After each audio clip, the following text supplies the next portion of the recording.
All right, so we are recording and we are live on Facebook. And go ahead, Emma, take it away. I'm gonna start accepting some people. Sure. Well, thank you so much, Leo, for setting us up. I often thank you all the way at the end. So today I want to start off by thanking Leo. He is our guru behind the scenes who makes us look good when we're on Facebook Live and on Zoom Live. Today, I'm really excited because we have some really special guests, Working Solutions. They have been a member of the Solano Hispanic Chamber for years. And so I'm really glad that we get an opportunity to really feature them in this platform as well. We have a couple of people who are starting to join us via Zoom. Just to guide everyone via Zoom, you're welcome to use the chat window to kind of engage in some questions. And you're welcome to introduce yourself if you want to via chat, or if you want to come off mute, you're so welcome to just join the conversation as well.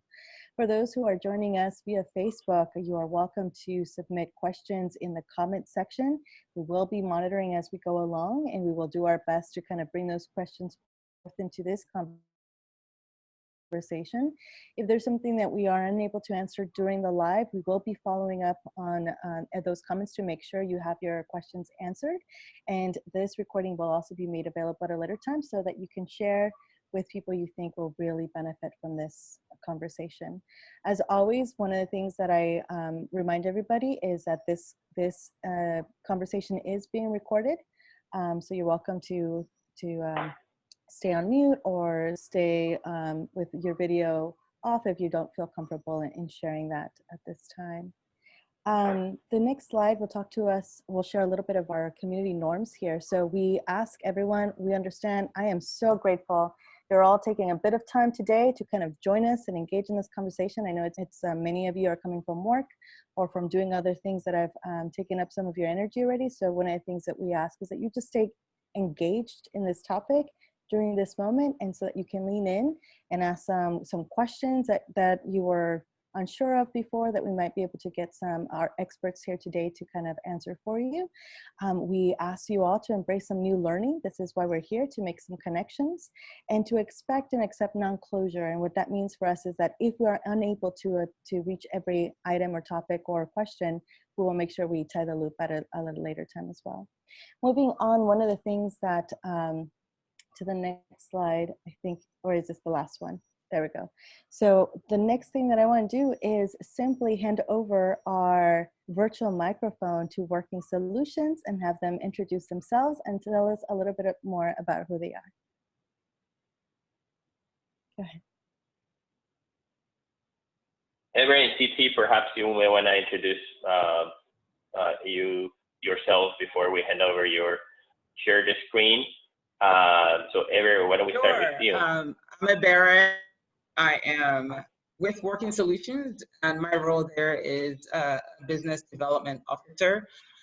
And I'm in charge of the Contra Costa County, Solano County area and the Napa area. And my goal is really to form and continue to foster partnership with key organizations in these regions that serve and touch our small business communities in those areas, and also to just help facilitate and help provide business capital and consulting to small businesses in those areas. So I'm super happy to be here, been plugged into the Solano Hispanic Chamber from day zero.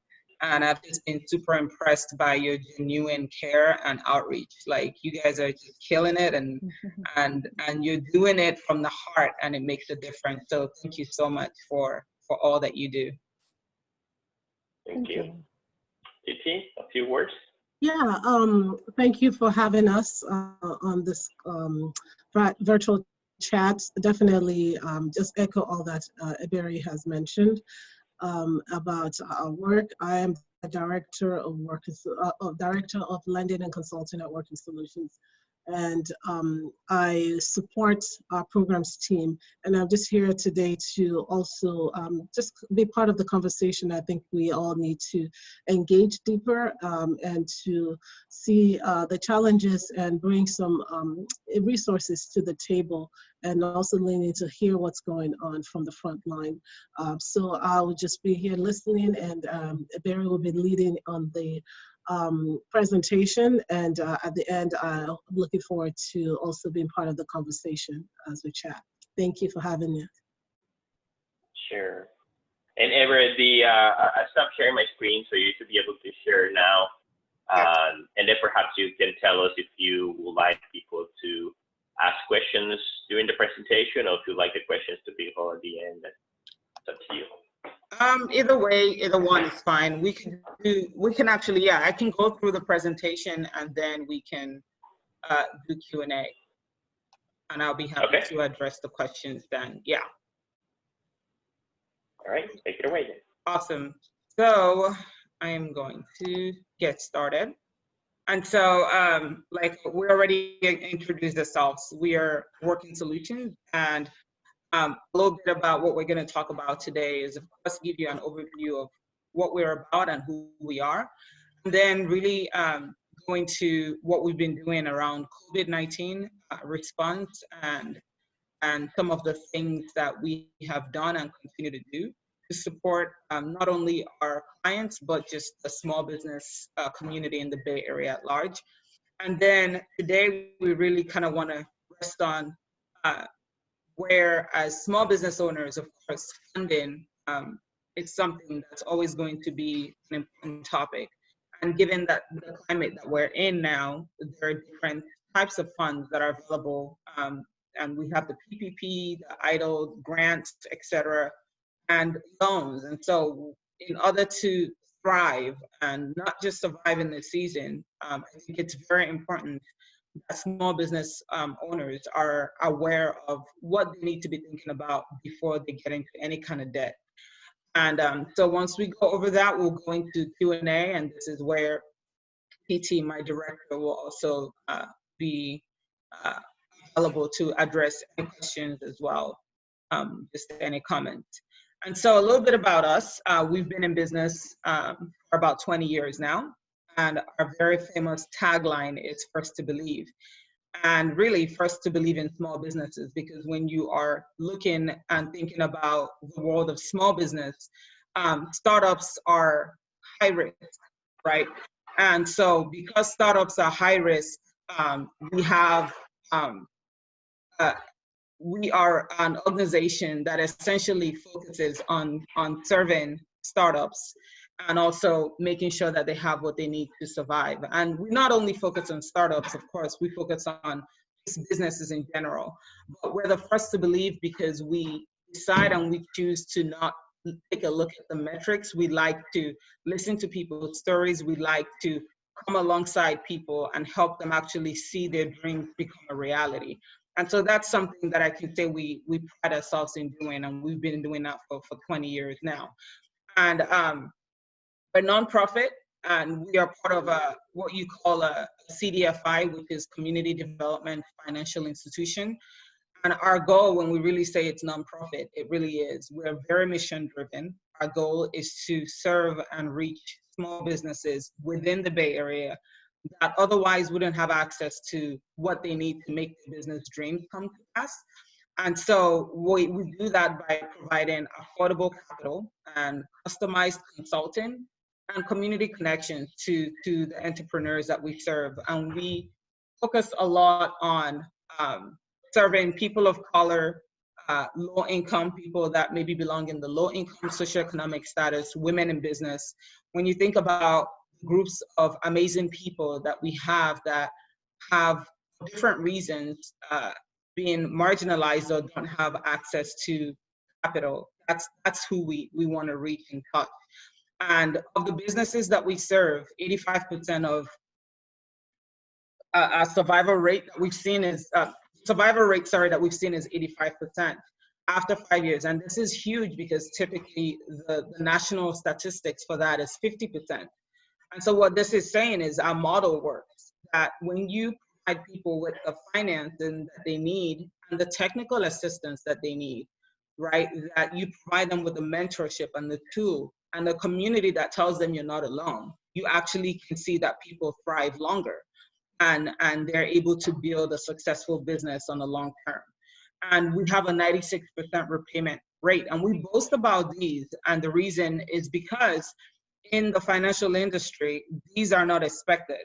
I mean, we're serving people whose financial metrics have said are the most riskiest group of people to serve. But really, at the end of the day, everyone's just trying to do good work and go home and spend time with their family or enjoy life however they choose to. And so when you provide people with what they need to be successful, they will pay you back. It's just, and our model has shown that it is worth it to serve everyone in the community. Everyone deserves access to great resources. And so we serve for-profit businesses though. So we get a lot of like people come to us and they say, you're a nonprofit, I'm starting a nonprofit. We don't loans to nonprofit entities. We only serve for-profit entities within the 9 Bay Area counties. Okay? And we are what we call an SBA preferred microlender. And what that means is we provide anywhere up to $50,000. And our lowest rate is, our lowest amount is $5,000.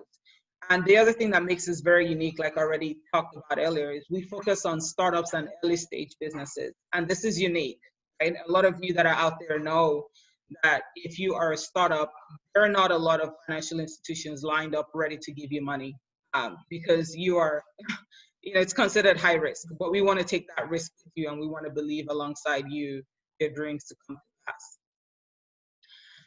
How have we been responding to COVID, right? COVID hit and everyone is pivoting. If you've never heard the word pivot before, I'm sure you're like so sick and tired of hearing it right now. It's pivot, pivot, pivot, make changes, make changes, make changes.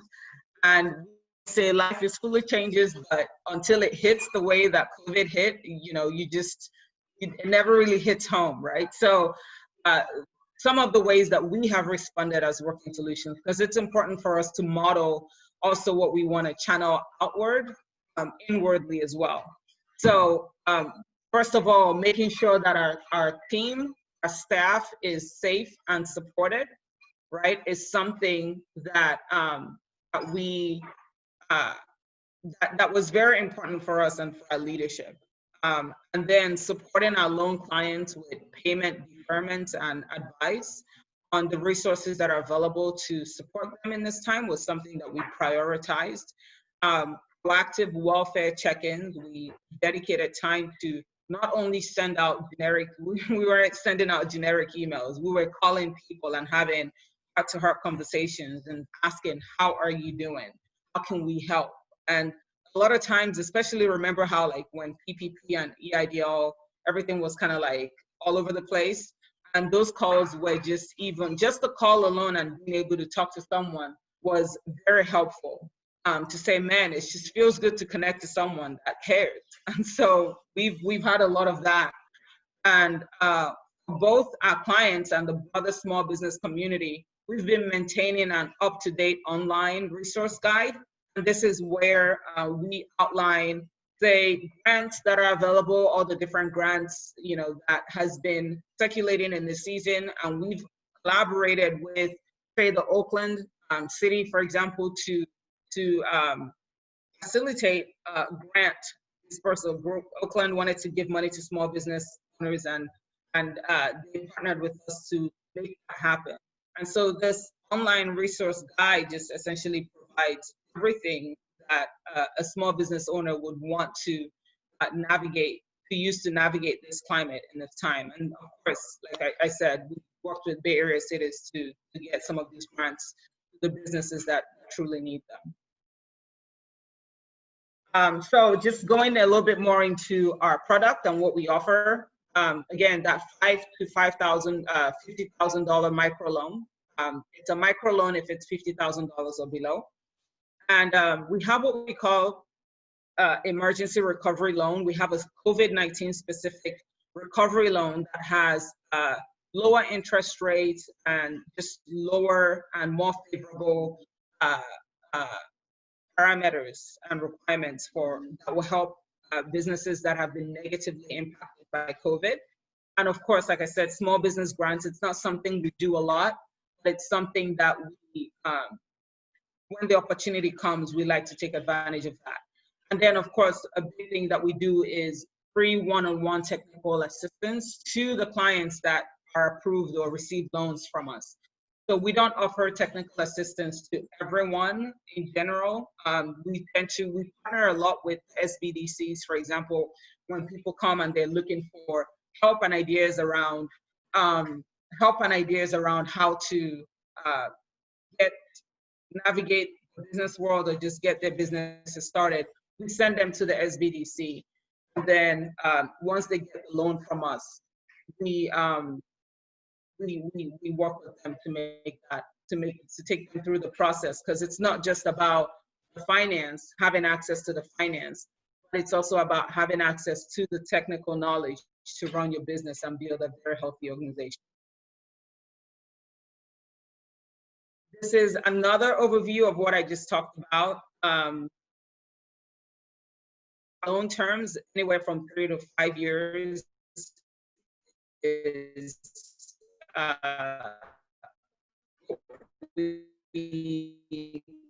what we have, depending on the amount of loan that you're getting. Fixed interest rate.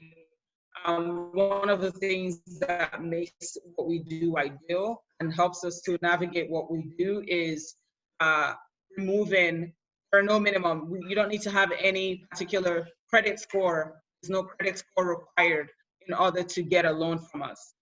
Revenue required as well. And that's big. In order for us to be able to serve the communities that we're serving in our areas and demographics that we're serving, it is important for us to make sure to reach them where they are. Okay? So our eligibility requirements, businesses that we serve, right? We have the startups, and we consider startups to be any businesses that are 2 years or below. And then we have businesses that are above 2 years old. We have considered existing. So for startups, these are some of the things that we want to see: at least 1 year of recent paid same industry experience. And so that means, like, if you want to open a coffee shop, for example, we want to see that you have experience working in a coffee shop environment, for example, right? And you don't necessarily have to have owned one or managed one. You just need to have had relevant experience in that industry. And secondary source of income, what that means is maybe you have a job, or maybe just any kind of income. It could even be child support. It could be unemployment. It could be just any other source of income that's coming in that you can show. And the reason why we want to see that is we want to see that you're able to make your monthly payments. Okay? And a 20% minimum owner equity injection. Okay? And for existing business owners, that's tax returns. We want to see the tax returns 1 to 2 years. Business financial statements, 10% minimum owner equity injection. In terms of the credit, the business must be current on their credit obligations, or they must be on a payment plan of some sort. We want to see, even though we don't look at credit score, we pay attention to credit behavior. And we don't necessarily say no to people. We are the kind of lender that will tell you, this is what you need to get done. Once you fix this, come back to us. And a lot of times people don't even get that. They just get a rejection, and they don't even necessarily know why they were rejected. So we like to be constructive even when we say no. Ability to repay debt, of course, is something that we want to see. So the debt coverage ratio is just showing that your amount of income compared to the amount of total debt you have allows you to be able to that you're able to carry the debt that you're about to acquire. Right? All right, so in terms of our consulting, like I said, the pre-loan, we don't offer pre-loan consulting to the small business community at large, but we do engage in active and a structured post-loan consulting with clients that qualify and get loans from us. And what that means, it's this exclusive access to business consulting. We have a network of advisors that give their time pro bono to us, and they essentially invest in our clients and provide them with with mentorship and consulting in different areas. And different areas range from financial planning to risk management to sales and marketing to community development, which is big for us because we're a community development financial institution. We want to make sure that businesses are thriving and also reinvesting into their communities, okay? And then connections for additional capital is something that we do as well. All right, and this is just kind of like the different areas broken down. So that way, this is kind of showing you how we walk our clients through the different processes, what we call the pillar process. And they have to, the first consulting that they go through with us is financial planning, and then there's the risk management and sales and marketing and community development. And this model has shown when we provide small business owners with money and then provide them with this kind of access to technical assistance, that it allows them to be able to be successful in what they're doing. And so this is something that has worked very well for us. Now, some data. In general, we've served over 900 startup and early stage businesses in the Bay Area. Solano County specifically, we've given over 31 loans, about 31 loans dispersed, equaling over like $700,000 to businesses in the area. The percentages there, we like to monitor these percentages because they reflect the target group of small business owners that we want to reach. So 73% people of color own businesses, 66% of our loans go to women-owned businesses, 5% go to low-income owned businesses, and 62% of those loans are to startups, okay? And we like to brag about our clients and the businesses that we have been privileged to serve. And In His Image Barbershop is located here in Fairfield. They recently came on board, got the loan before the COVID pandemic hit. But the good thing was they were still in the startup process, getting the space ready and all of that. But we've been very impressed with their creativity, even in this time. During the time where they weren't able to open, they were able to still maintain and engage their clients by doing comedy skits through social media and just different things that was just funny and fun and creative. Put a laughter and a smile in the hearts of their clients and just people in general. And now also, as they opened a couple of weeks ago, and they're thriving. I mean, people, you don't realize how important our looks are until it's taken away. People are like, I want to get a haircut. I want to get my hair done. So they've been quite busy, which is really good. But they've been very cautious in the process. All of their barbers have to have a COVID-19 certification in terms of the ability to be infectious disease minded in their process and cleaning process and routine. And then they also adhere to the state mandated regulations, which is masking and also 6 feet difference in terms of the social distancing. Okay. And then another client as well we have is Diane. She is the founder of Happiness Magazine, and she's been a long-term client of us, and she's been doing some amazing things. Not just her. I mean, her organization. They have been publishing several different publications, articles, addressing things that are relevant, helping people in terms of tips on how to make the most of the shelter in place, gardening tips, family time. And if you're not familiar with their magazine, they essentially focus on just anything lifestyle related.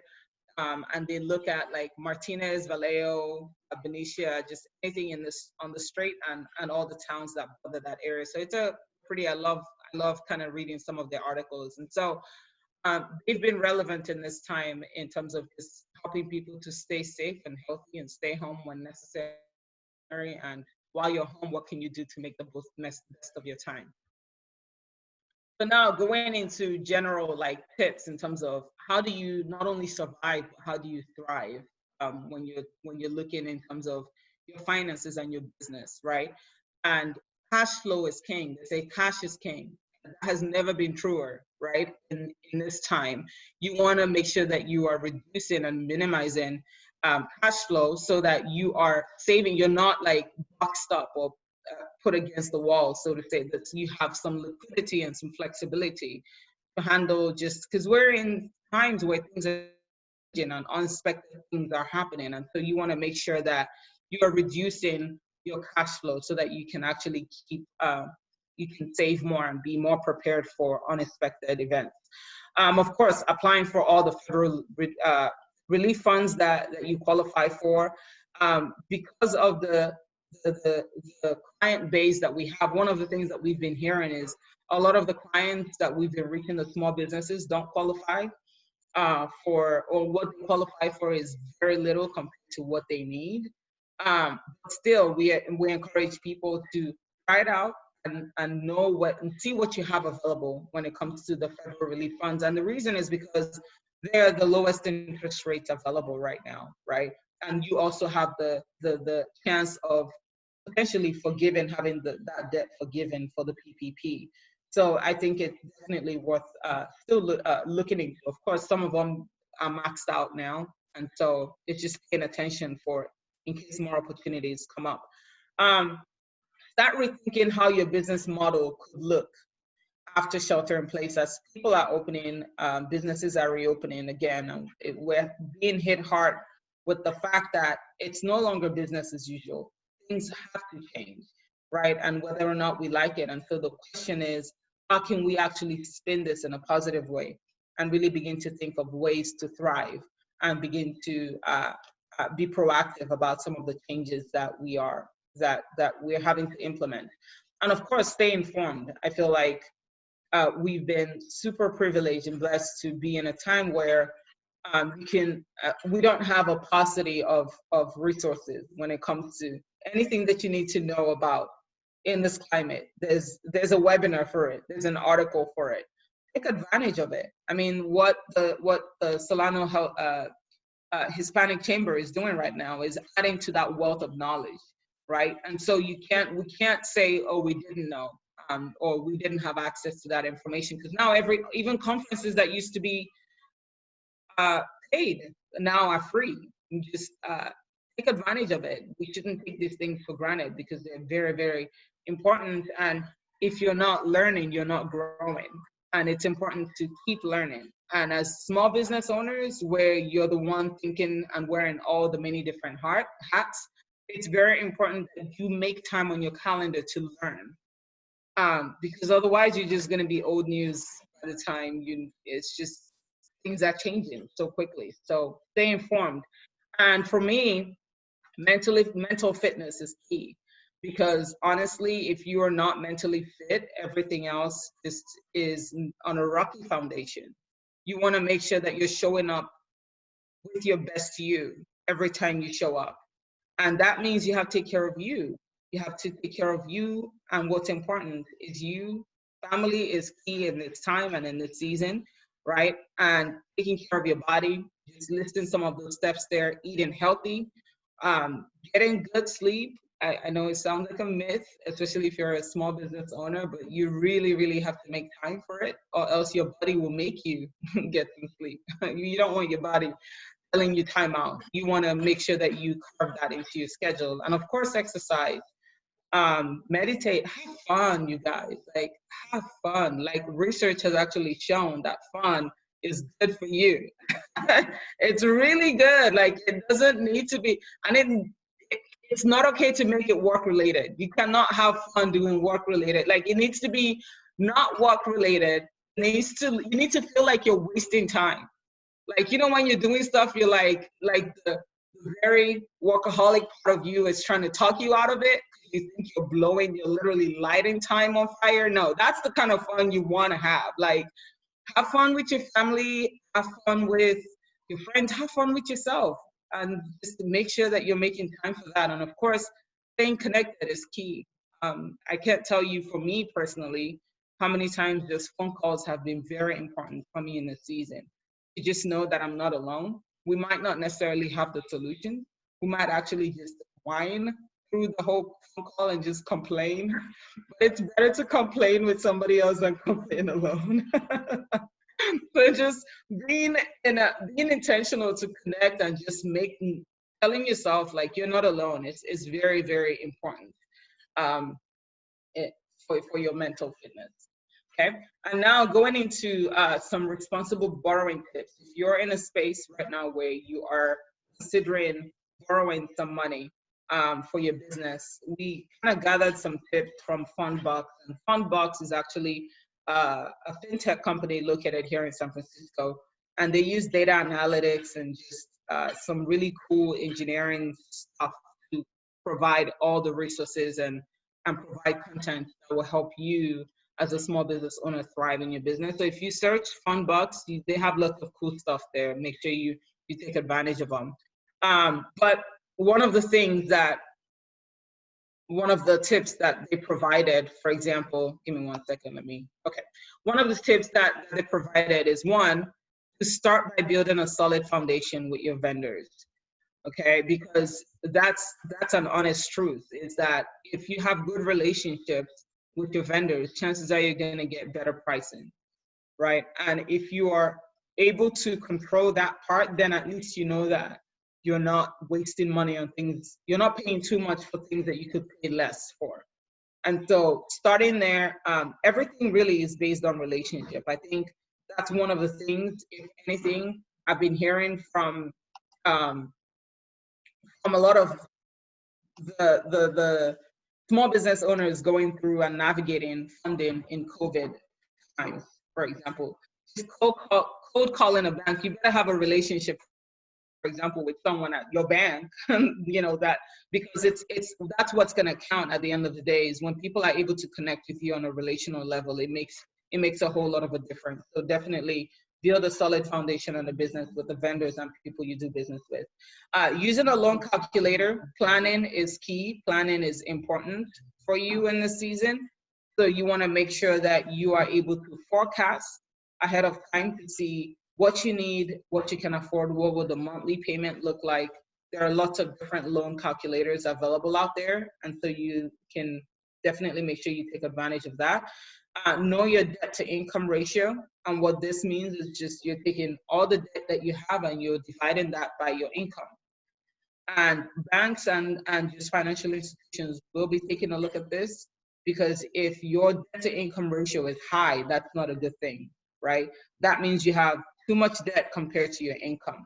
So you want to make sure that you are paying attention to that. I think Kitty can speak more on this if someone has a question about it, but a good area I've been told is about 40%, or, you know, debt to income ratio thereabout. But different institutions have different things that they want to see, so you want to also be aware of that.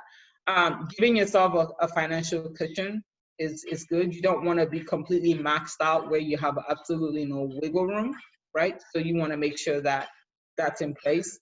Drafting a solid business plan is key, right?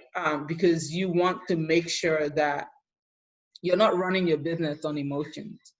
I think that's one of the things for small businesses is a lot of times, even for those of us that have business plans, sometimes we forget it so quickly, because as things are coming up and we're just kind of like, one of the best things you can do for yourself is have a solid business plan and go back to it, especially when you feel the urge to abandon it, especially when you feel the urge to because you never really know if your model works unless you've really tried it. If you never gave your model a chance, then you never really know. So it's important to have that. And also drafting that solid business plan, it's something that your lenders would want to see how much money that you're asking for.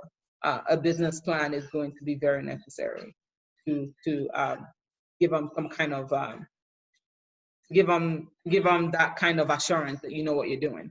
Don't take the first offer, shop around, right? You want to shop around. Of course, it doesn't mean go around and run your business, run your credit all over the place, but at least find out what each institution has to offer. Maybe make a table, make a note, whatever you need, and find out what kind of interest rates are you do you stand to gain or get from each of the different lenders, what resources they have available. You want to make sure that you take a look before you make your choice. Borrow only what you need. Okay, this is very key. You don't want to get a loan and then begin to decide what you want to do with it, because that money will tell you what it wants to do. Like by the time you know, it's gone. If you don't plan for the money will plan for you. You don't want that. You want to borrow money with a purpose attached to it. And as soon as you're getting that money, you're putting it to work. You don't want money sitting around because you're paying interest on it, right? So you want to make sure that you are very much ready, and the project that you want to get done or the equipment you want to buy, you're not going to snooze on it and maybe use the money to do something else. Of course, make your payments on time is always very key, making your payments on time, because that allows you to not only establish a good record with the current loan that you have, but it also opens you up to get more access to funds at lower interest rates if you need it in the future.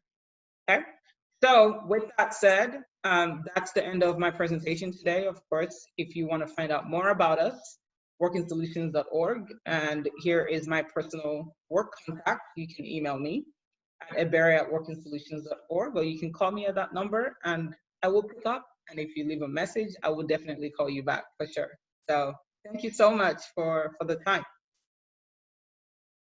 Oh, well, thank you so much. That was, I love that you added a little bit of realness into that, both in the sense of like just self-care as we navigate the financial pieces and just how to keep the businesses going during this time, but also this, you know, not borrowing too much, because having money just sit there and paying interest on it is not a good solution either. We do have a couple of people on Zoom who have joined us, and so I do want to open this time and space for anyone who would like to come off of mute. You're welcome to, and if you have any questions, this is the time. We have the experts in the room. Feel free.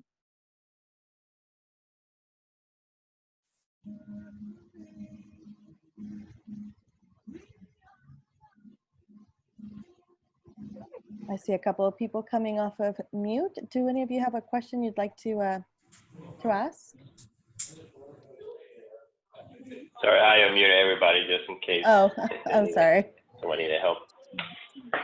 You're also welcome to use the chat feature that is located all the way at the bottom. If you're on a computer, you can just click the chat feature as well there. I just want to say I don't specifically have any questions at the moment. I am not at a point to use the services, but it's really good to know that these services are available for smaller companies. So thank you. And now I feel more educated, and so whenever I do have a question, I'll make sure to come to you guys, because you definitely sound like you know what you're doing. So thanks. That's wonderful. And I think that is one of the other pieces why we're hosting these virtual chats, is so that we as just community members are more empowered to know what's available out here. And sometimes it's for us and sometimes it's for someone we know. You know, the next time we hear a friend or a business colleague not in a good place or needing some extra resources, often we've been able to step in, right? And say, I know who you could talk to. And so thank you so much for that comment. I appreciate it. So don't keep it to yourself, Andrea. Share it. It looks like Rosa was going to say something. Rosa, join us. I do. I just to piggyback what Andrea said. I think I was not aware that all these resources available, especially Hey, Rosa. Hispanic community and as a community navigator out there. I definitely will pass your information around. I mean, it's great for business at that level. And that's my stuff included. So I keep this information. Thank you so much, Rosa. For those who were unable to hear that clearly, what Rosa was trying to share was that she echoed Andrea's sentiment regarding just being able to have these resources available and also just accessible to the Hispanic community as well. And so that was part of just a brief summary of talking points that were shared. I did have a quick technical question, not a technical question, just a quick question. one of your slides mentioned that there was a fixed interest rate on the microloans. Is that the same across the board for every loan, or is it dependent on other factors? I can speak to that. Sure. We do have our standard loan product, which is usually 9 to 11%. And we have our COVID recovery loan product, which is 5% fixed. What determines a COVID versus the standard loan is that you can prove that you have a need. That means that your business has declined, its revenue has declined at least maybe 25%.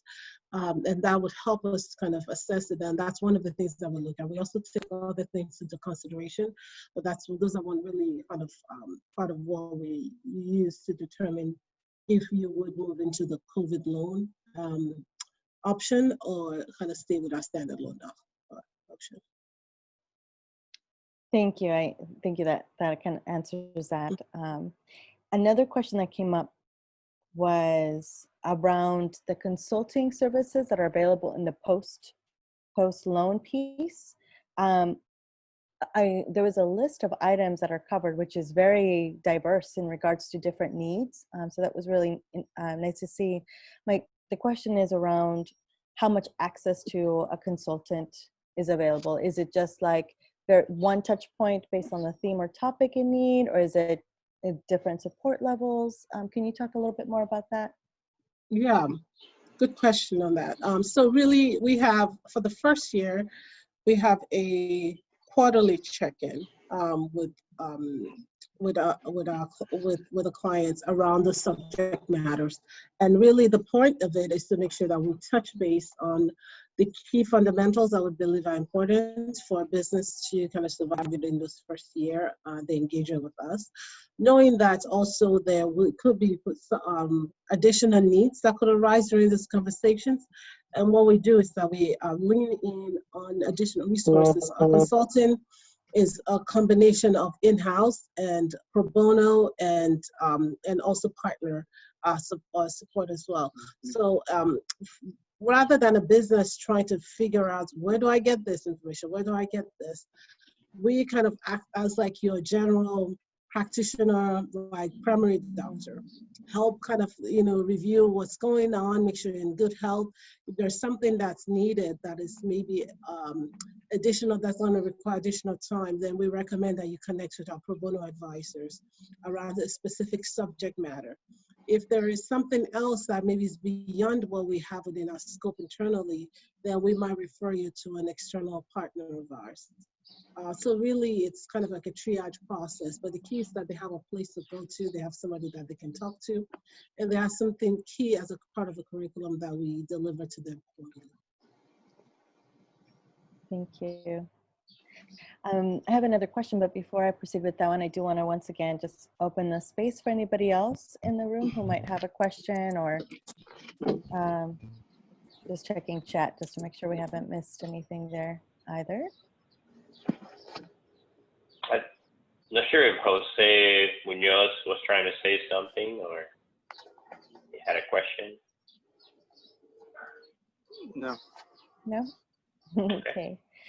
One of the things that is very impressive about MicroSolutions is its placement. It has a very strong placement on equity, which is really providing access to opportunity for individuals who otherwise might not be able to have so because of various circumstances, right? Such as maybe a low credit score, not enough leverage on assets that they could provide.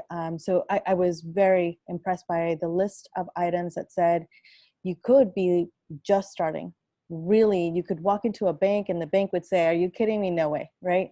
And it's really hard to get some of these individuals or many of our community members to really have a strong, successful start when like the financial institutions are not supporting them from the beginning, right? So this is, that was very impressive. Access to capital is something that we really support because that's where people really need. One of the comments that was made was, we don't just reject. I mean, if something's not where it needs to be yet, which I love, right? It's, we give you some feedback, go fix what you need to fix, and then come back. Typically is when somebody applies and there's something that needs to be corrected. Usually, how much turnaround time is it? You can, as soon as you correct it, you can come back, or is there a amount of time that has to go by before you can apply again? Can you talk to us a little bit about that process for those who are, you know, I'm not even sure I qualify yet. I have work to do. How much time does have to go by before I can come back and try again? Good question. Really, it really depends on the nature of what's it's been needed to be fixed. There are some things that has a time duration to it. Maybe they need to set up a payment plan. They need to show it for 6 months. And so that would be time bound. But maybe they have a cosigner they want to bring on board, and that cosigner all of a sudden now is available, and they found somebody, they can jump back into the system again next month. And so we really try to be flexible and support them. One of the things that we also recommend is if you're new to building capital or first time borrowing, try the $5,000 range. Maybe use that for marketing, that has a lower level of like documentation. You don't need a tax return for that. You just need a bank statement, pay stub. And that can get you in the door and get you kind of an understanding of kind of the process, and the resources available for a $50,000 loan is the same available for $5,000. So I definitely say test the waters with that 5,000 option, and work with us, and let's help you kind of navigate those next steps. The more you're asking for, the more questions you're going to have, the more documentation you're going to be asked. That sounds about right, I guess, right? You know, Yep, ask for more money, you got to have more things that you need right. to have in order, That's right? Let's see. I also, once again, just want to check the room. I'm also monitoring our Facebook just to make sure we're not getting any comments, not that I can see as of yet. In regards to the microloans, are there any types of businesses that you do not provide loans to? So things that come up to mind in the Hispanic community, we have a lot of small vendors that are making things at home, for example, and then they want to kind of start off selling crafts or selling their items, right? Is that someone that would qualify or not? Or what other restrictions might be in place? Well, the micro businesses are welcome. If you're still in the informal stage, then you'll just be considered as a startup. But if you have if you've already kind of formalized, meaning that you have the names, you have a bank account, all that just adds value, and the requests makes it easier. But if you started small and you're kind of trying to move it from just a home base, and even if you're home based, it doesn't matter. That big businesses that are $1 million of business, and they're still home based. It's just what matters is that you can show that you have the ability to repay this loan, and that the business has some strong, is viable, and it has something that you can showcase to us, even if it's keeping track of the, how much you're making from the farmers market, and just saying, look, I sold this many cupcakes, and this is how much I made. It's not it's not the size, the micro size of it is just a matter of where the trajectory of the business is going, and then your ability to repay that payment, make that payment now. And we do, the more you're asking for, the more we also dig more into the credit. We're not score driven, but we're more of a story behind the credit. So we really want to know what's going on, why this happened. Is this an incidental, or is this a behavioral issue? And so those are the things that could trigger some additional questions and conversations around it. So our process could be pretty quick, or it could take longer depending on the client's their response and the feedback back and forth. Typically, it's up to about 4 weeks, but that could be faster if we have a very motivated borrower that's have everything in the row, and it's responsive and able to get everything to us. Perfect.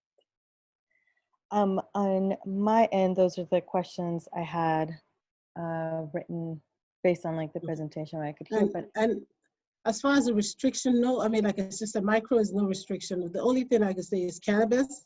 adult entertainment, investment related. When I say investment, if you're trying to flip a home, you can't use the money to flip a home, or use the money to go put into stock market. And I think most people are not going to do that, but it's just something that comes up, and we have to bring it. Yeah, I appreciate Is it. the cannabis, sorry, Emma. Is the cannabis situation more related to what the funders because I know you have private companies that fund you, right? And I think as far as one of the big ones. Is it because of stipulation of them or stipulation that Working Solutions has? We have to, as an underwriting organization, not jeopardize our lender's license and certain other federal entities that we also have to report to. And so in keeping with those regulations and compliance, we have to stay within those guidelines. And it might seem it's a little bit more conservative given that we're in California, but we are still, unfortunately, still in the United States. California still belongs to US, so we have to abide by the federal guidelines that has been set. So, yeah. That's a good question, and that raises another question for me. So as we work through learning about the different financial supports currently available for small businesses, one of the groups we serve, of course, because we're a Hispanic serving organization, is our small Hispanic businesses. Some of them utilize an ITIN number to file their taxes. So that has been a constant question is, do I still qualify even if I use an ITIN number, or is that a disqualification? We know for state, they qualify. For federal, they don't. So I don't know what that is for Working Solutions. We do offer ITIN loans. Yeah? Okay. Yes, we do. So that's, yes, they're welcome to apply. Perfect. Yeah, that's been a big thanks, Alma, but and I'm like, oh, I forgot to ask. That's yes. Should make that a priority question all the time. Yes. Anyone else who has other questions before we start wrapping up? I do, in case nobody else does. Talk to us a little bit about your underwriting process. Are they in-house with Working Solutions?